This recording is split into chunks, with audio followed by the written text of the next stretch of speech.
M नमः भगवते वासुदेवाय। स्वागत है आपका इस अद्भुत यात्रा में, जहां हम भक्ति योग के रहस्यों को गहराई से समझेंगे। आज का यह पहला अध्याय है भक्ति योग का परिचय और प्रेरणा। अगर आप भी इस श्रृंखला का हिस्सा बनकर अपने जीवन को ईश्वर के प्रेम से आलोकित करना चाहते हैं, तो अभी इस वीडियो को लाइक करें और चैनल को सब्सक्राइब करना न भूलें, क्योंकि यह यात्रा केवल ज्ञान की नहीं बल्कि आत्मा और हृदय की भी होगी। योग शब्द का अर्थ है जुड़ाव, एकता, मिलन। यह मिलन किसका है? आत्मा का परमात्मा से, जीव का शिव से, बूंद का सागर से। हम सभी जीवन में कहीं ना कहीं यह अनुभव करते हैं कि संसार के भोग, धन, नाम और मान, ये सब हमें पूर्ण संतुष्टि नहीं देते। मनुष्य चाहे कितनी भी उपलब्धियां प्राप्त कर ले, उसके भीतर एक रिक्तता बनी रहती है। वह रिक्तता केवल ईश्वर के साथ मिलन से ही भर सकती है, और यही मिलन कहलाता है योग। भारतीय परंपरा ने योग के 4 मुख्य मार्ग बताए हैं। 1. कर्म योग, निःस्वार्थ कर्म का मार्ग। 2.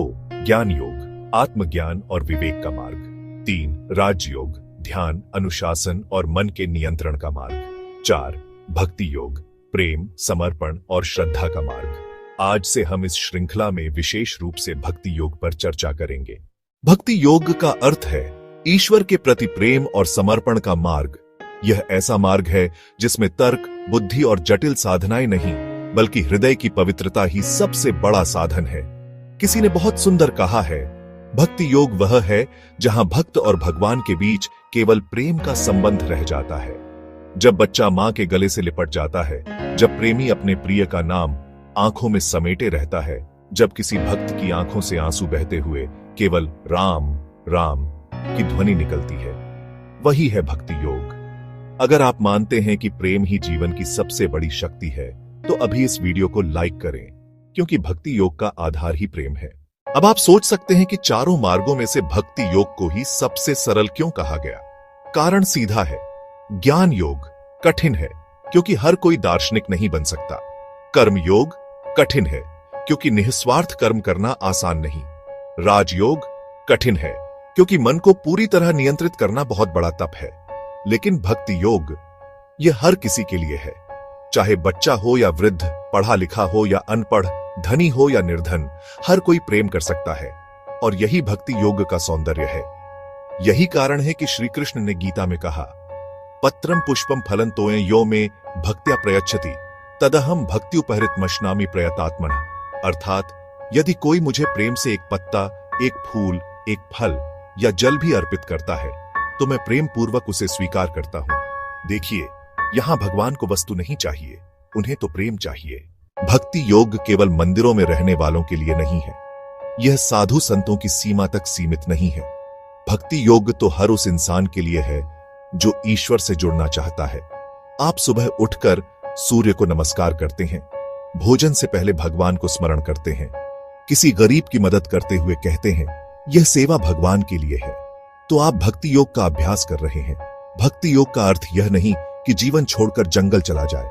भक्ति योग का अर्थ यह है कि आप अपने जीवन के हर कार्य को ईश्वर के नाम कर दें। यही है सच्ची भक्ति। अगर आपको लगता है कि यह विचार आपके हृदय को छू रहा है, तो कृपया चैनल को सब्सक्राइब करें और इस वीडियो को आगे साझा करें। भारतीय संतों ने भक्ति योग को जीवन का सार कहा है। संत तुलसीदास ने रामचरितमानस में लिखा, भक्ति बिना न होत सुख, ज्ञान बिना न होई। मीरा ने कहा, मेरे तो गिरधर गोपाल, दूसरों न कोई। चैतन्य महाप्रभु ने भक्ति में नृत्य और कीर्तन को ही ईश्वर की प्राप्ति का मार्ग माना। इन सभी संतों ने एक ही बात कही, भक्ति ही सबसे सरल मार्ग है। आज के समय में जब तनाव, अकेलापन और प्रतिस्पर्धा ने हमारे जीवन को घेर लिया है, भक्ति योग एक प्रकाश की तरह है। यह हमें सिखाता है कि सच्ची खुशी वस्तुओं से नहीं, बल्कि ईश्वर के साथ संबंध से आती है। कल्पना कीजिए, अगर आपके जीवन का हर कार्य, हर सांस, हर विचार भगवान को अर्पित हो जाए, तो जीवन कितना पवित्र और सुंदर बन जाएगा। भक्ति योग हमें यह दृष्टि देता है। तो दोस्तों, आज हमने जाना कि योग का अर्थ क्या है, चारों मार्गों में भक्ति योग क्यों विशेष है, और यह हमारे जीवन में कैसे लागू होता है। अगले भाग में हम चर्चा करेंगे भगवद गीता में भक्ति योग, जहां श्री कृष्ण स्वयं बताते हैं कि किस प्रकार भक्त को वे अपना मान लेते हैं और कैसे प्रेम ही ईश्वर तक पहुंचने का सबसे सरल मार्ग है। गीता का प्रसंग दोस्तों, हम सभी जानते हैं कि भगवत गीता का उपदेश श्री कृष्ण ने महाभारत युद्ध के मैदान में अर्जुन को दिया। अर्जुन भ्रमित थे, दुखी थे और अपने ही परिजनों से युद्ध करने को तैयार नहीं थे। ऐसे समय में भगवान ने उन्हें जीवन का सबसे बड़ा सत्य बताया कि यह शरीर नश्वर है, आत्मा अमर है और इस सत्य को समझकर ही मनुष्य अपना कर्तव्य निभा सकता है। इसी संवाद में श्री कृष्ण ने भक्ति योग को सर्वोच्च साधन बताया। भगवान श्री कृष्ण कहते हैं, मनमना भव मद्भक्तो मद्याजी मा नमस्कुरु न मामे वैश्यसि युक्त वैवमात्मानं मत्परायणः। गीता 9:46। अर्थ, मेरा मनन करो, मेरे भक्त बनो, मेरी पूजा करो और मुझे नमस्कार करो। इस प्रकार तुम निश्चित रूप से मेरे पास आओगे, न क्योंकि तुम मुझे ही परम मानते हो। यहां भगवान स्पष्ट कहते हैं कि भक्त को उनसे मिलने के लिए जटिल साधना की आवश्यकता नहीं है, केवल प्रेम और समर्पण पर्याप्त है।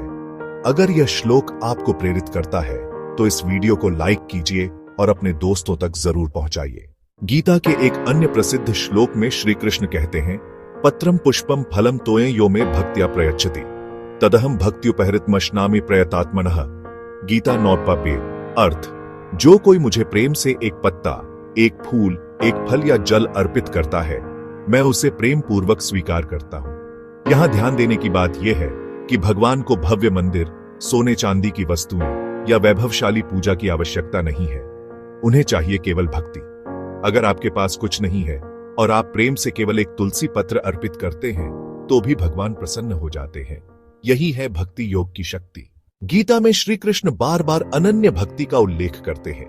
वे कहते हैं, अनन्याश्चिन्तयन्तो मां ये जनाः पर्युपासते तेषां नित्याभियुक्तानां योगक्षेमं वहाम्यहम्।